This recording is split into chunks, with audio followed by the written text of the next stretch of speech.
Nos encontramos en el capítulo 8 de esta segunda epístola del apóstol San Pablo a los Corintios.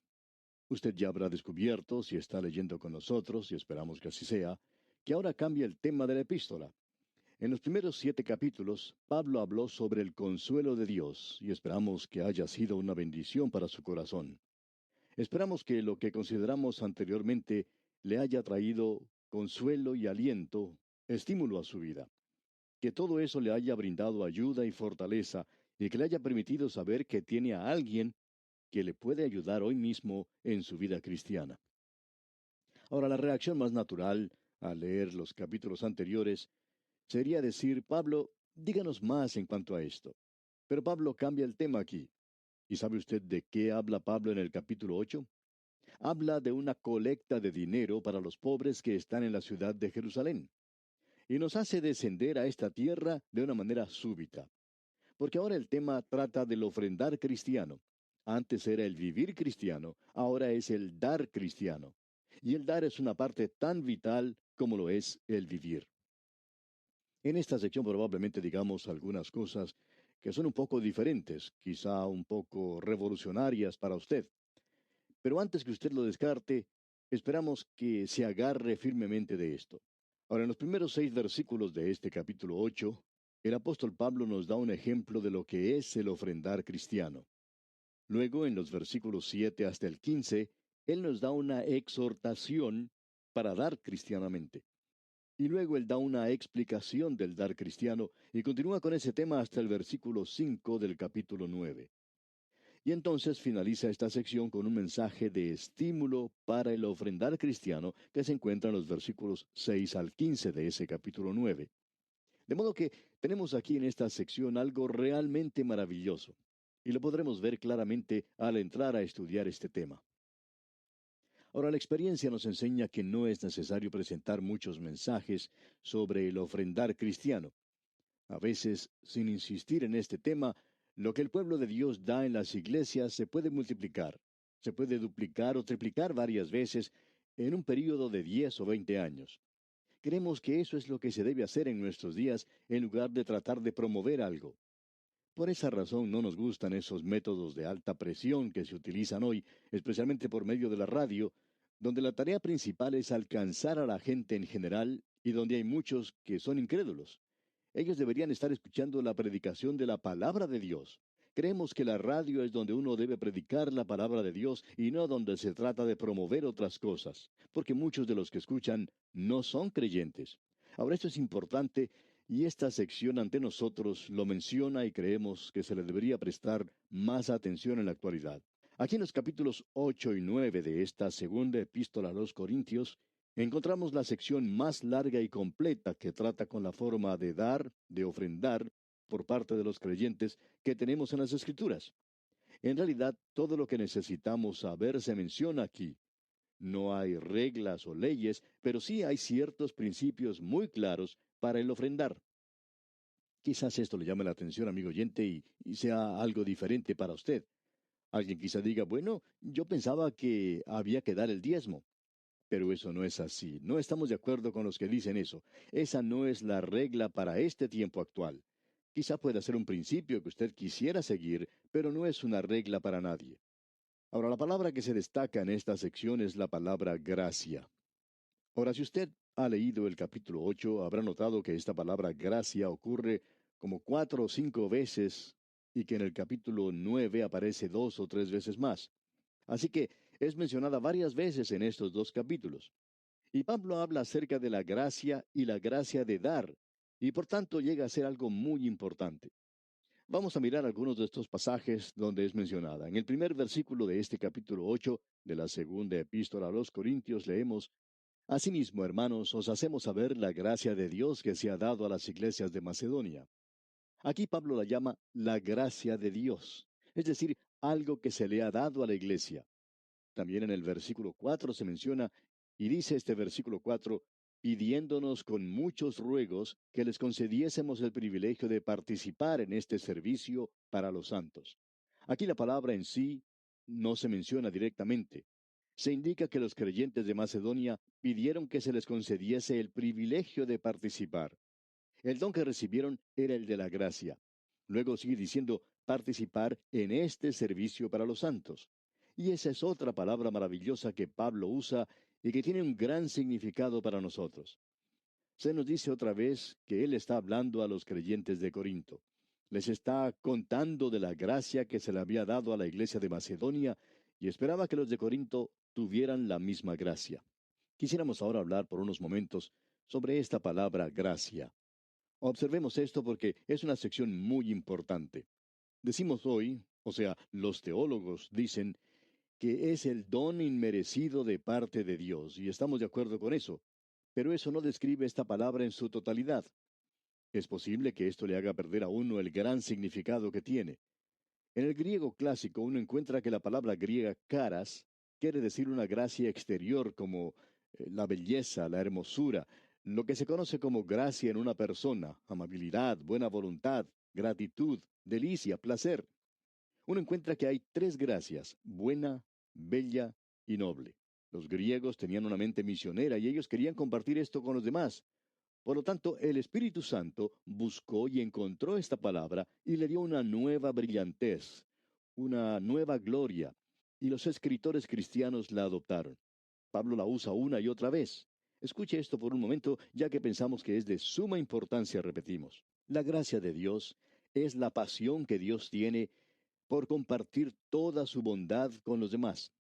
Usted puede apreciar que la gracia quiere decir que Dios desea darle a usted las cosas buenas, toda su bondad. Él quiere hacerle a usted una persona hermosa, noble, y quiere que de usted salga una similitud a su Hijo. Por tanto, es por medio de la gracia que lo logramos. Pablo dice, por gracia sois salvos por medio de la fe, y esto no de vosotros, pues es don de Dios, no por obras para que nadie se gloríe. Usted bien sabe que somos pecadores perdidos. No tenemos nada que ofrecerle a Dios por esto.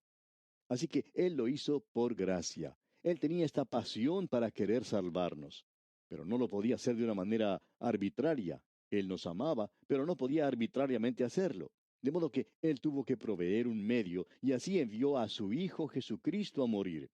Y ahora que su Hijo ha muerto por nosotros, se nos dice que Dios de tal manera amó al mundo que ha dado a su Hijo unigénito.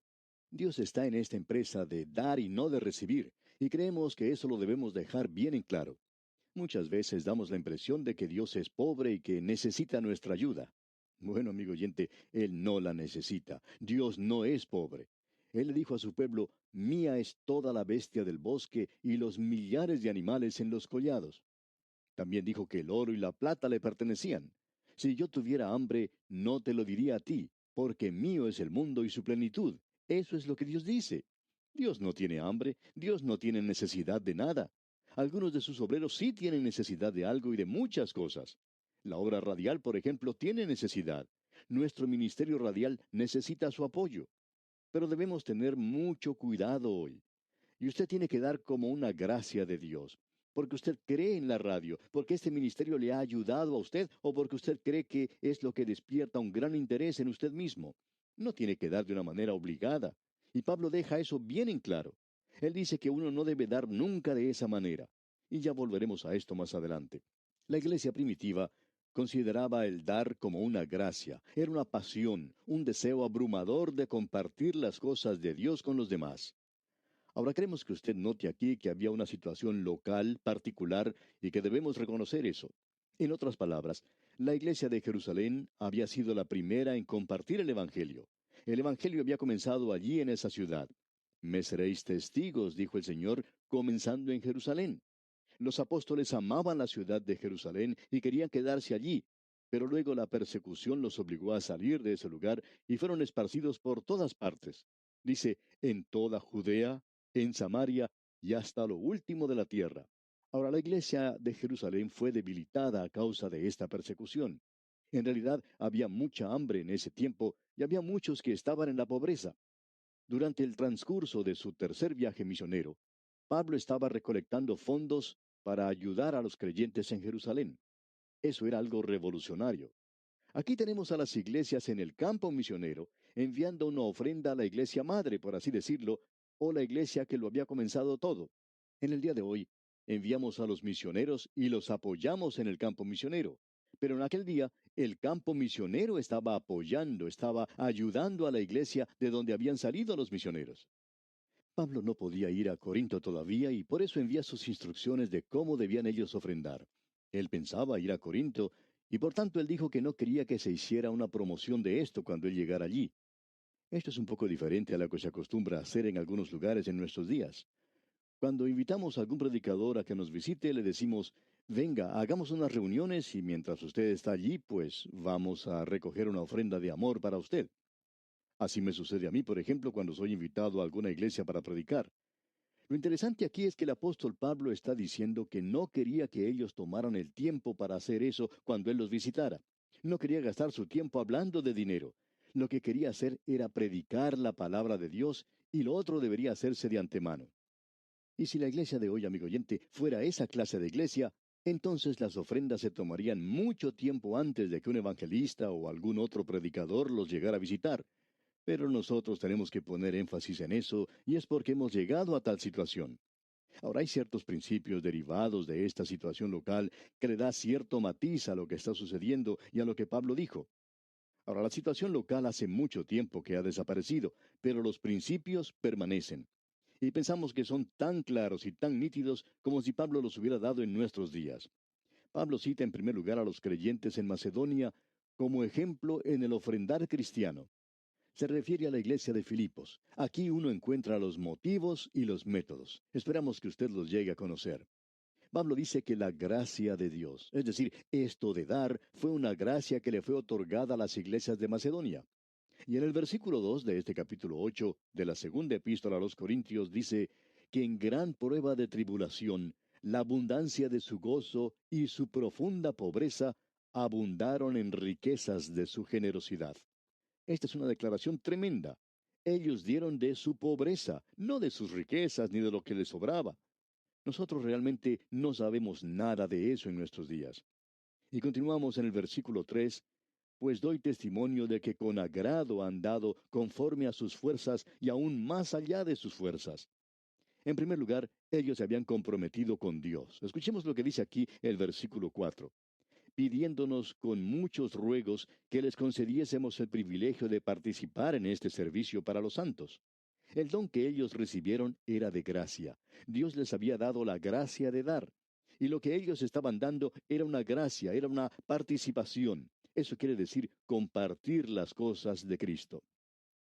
Ni usted ni yo, amigo oyente, podemos imaginar el amor que ellos tenían los unos por los otros. Nosotros hablamos hoy de la acción social de la Iglesia y debemos confesar que la Iglesia fundamental ha perdido esto de vista. Es maravilloso hoy el dar a las misiones y a los misioneros, pero ¿qué podemos decir sobre los pobres que están en nuestra congregación y que necesitan ayuda? Y muchos de ellos no quieren que se conozcan sus necesidades porque saben que si eso ocurre, entonces la gente va a hablar de ellos. Y no aceptan la ayuda porque piensan que es una desgracia hacerlo.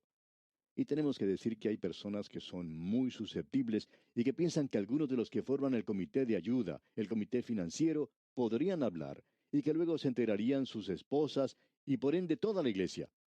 Podemos apreciar que hemos perdido esta maravillosa gracia de dar. Esta gente de Macedonia, en cambio, lo pudo hacer. ¿Y qué fue lo que ellos hicieron? Es algo diferente. Leamos el versículo 5 de este capítulo 8. Y como no lo esperábamos, sino que asimismo se dieron primeramente al Señor y luego a nosotros por la voluntad de Dios. Pablo está diciendo aquí que esto era algo que ellos no habían esperado. Dice, no como lo esperábamos, sino que asimismo se dieron primeramente al Señor y luego a nosotros por la voluntad de Dios. O sea que ellos se entregaron completamente al Señor y también se entregaron aparentemente a la obra local de Cristo, y estaban verdaderamente dedicados a eso. En realidad, ellos estaban comprometidos de una manera total. Usted recuerda allá en el capítulo 15 de la primera carta del apóstol Pablo a los Corintios, el apóstol habla de la resurrección y del cielo, y que ellos casi le dicen a Pablo que continuara hablando de ese hermoso tema. Pero Pablo les dice algo que los sacude completamente. Allá en la primera carta a los Corintios, capítulo 16, versículo 1, él dice, en cuanto a la ofrenda para los santos, haced vosotros también de la manera que ordené en las iglesias de Galacia. Pablo dice, yo les quiero hablar ahora de algo que es bien práctico. y les dice que deben dar sin quejarse. Deben dar de la abundancia de su corazón y de su profunda pobreza. ¡Qué cuadro magnífico es este, amigo oyente! Dios ama al dador alegre y usted puede ver cómo obra aquí. Era una verdadera comunión la que existía. Ellos compartían lo que tenían. Ahora estas iglesias le debían a la iglesia de Jerusalén todo lo que era espiritual. Por eso Pablo les dice, ahora ustedes deben darle a ellos de sus cosas materiales. Y eso es lo que Pablo quiere decir cuando escribe allá a los Gálatas capítulo 6, versículo 6, una sección tan práctica que dice, el que es enseñado en la palabra, haga partícipe de toda cosa buena al que lo instruye. En otras palabras, eso quiere decir, páguele al predicador. Eso es lo que indica aquí. Quiere decir, amigo oyente, que usted debe poner su dinero en el lugar donde está recibiendo sus bendiciones. Ahora debemos reconocer también que tenemos que dar gozosamente. Dice Pablo, que en grande prueba de tribulación, la abundancia de su gozo y su profunda pobreza abundaron en riquezas de su generosidad. Así es como debemos dar. Usted recuerda cómo el Señor Jesucristo observaba a la gente que estaba poniendo su dinero en la ofrenda en el templo. Y creemos que todavía hace eso. El hombre rico llegó y dio una ofrenda muy generosa. Pero luego llegó esa pobre viuda y el Señor dice de su ofrenda, ella ha dado mucho más que todos los demás. Ahora, si usted compara lo que ella dio con las riquezas del templo, sus pocas monedas no llegaban a ser nada con todo lo que allí existía. Pero ante los ojos de Dios, amigo oyente, el Señor Jesucristo dijo que ella estaba dando mucho más que los otros, porque ella dio de su pobreza todo lo que tenía. Ella dio todo completamente. En cambio, los otros no hicieron eso. Alguien ha dicho, cuando se trata de ofrendar, hay personas que nada les detiene. En cambio, hay muchos que es allí precisamente donde se detienen. Se cuenta una historia de los miembros de una iglesia escocesa que estaban tratando de reunir dinero para un programa de edificación. Entre los miembros de la iglesia había un escocés que era muy rico y se estimaba que él poseía como 50,000 libras. Pero él era típicamente escocés, es decir, no le gustaba separarse de su dinero. Uno de los obreros de la iglesia se acercó a él y le preguntó, hermano, ¿cuánto va a dar usted? A lo que éste contestó, bueno, yo voy a dar la ofrenda de la viuda. Entonces este hermano que le había hecho la pregunta llamó a los demás y les dijo, hermanos, tenemos todo lo que necesitamos. Este hermano dice que va a dar 50,000 libras. Y este hombre se sorprendió mucho y dijo, yo no he dicho que iba a dar 50,000 libras. Yo dije que iba a dar la ofrenda de la viuda. Pues bien, le contestó el otro, ella dio todo lo que tenía y yo pensaba que usted iba a dar todo lo que tenía. Usted sabe, amigo oyente, que Dios se da cuenta tanto de lo que está dando como de lo que se está guardando para usted. Uno debe dar de una manera gozosa, amigo oyente, de tal manera que le proporcione un gran gozo el hacerlo. En otra iglesia también se estaba levantando una ofrenda para la edificación. Un hombre que estaba visitando a algunos de los miembros de la iglesia le dijo a uno de ellos, ¿cuánto va a dar usted, hermano? Y éste le contestó, bueno, creo que podría dar 10,000 y ni lo sentiría.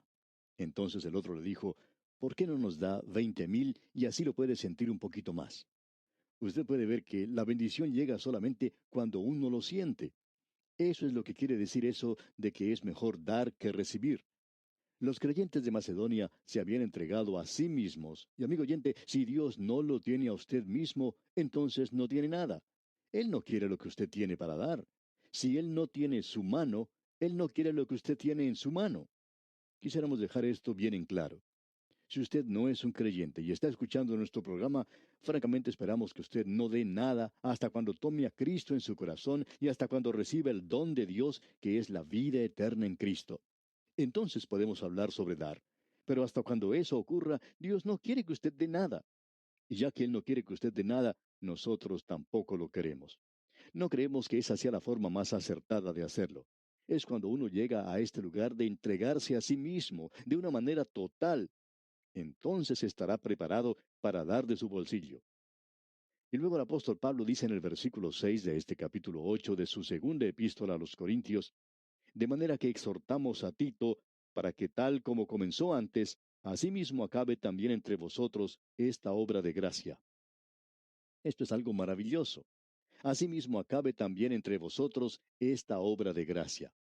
Esa es la misma gracia que motivó a los creyentes de Macedonia y que motivaría a los de Corinto. Ahora en el versículo 7 continúa, Por tanto, como en todo abundáis, en fe, en palabra, en ciencia, en toda solicitud y en vuestro amor para con nosotros, abundad también en esta gracia. Amigo oyente, pensamos que la prueba de cualquier persona es la forma en que está dando. Alguien ha dicho que hay tres cosas que son indispensables para una reunión de adoración. La primera es la Biblia, la segunda cosa es el himnario y la tercera es el bolsillo. La adoración es algo de suma importancia en la actualidad, pero no es el conocimiento de la Biblia ni su habilidad para enseñar, sino lo que usted da, amigo oyente, lo que vale. ¿Tiene usted esta gracia? No trate de forzarla. Tiene que estar en usted. Esto es algo por lo cual debemos orar. Le debemos pedir a Dios que nos haga más generosos. Y aquí nos detenemos por hoy, no sin antes invitarle a que vuelva a sintonizar nuestro próximo programa. Será pues hasta entonces que el Señor le bendiga ricamente.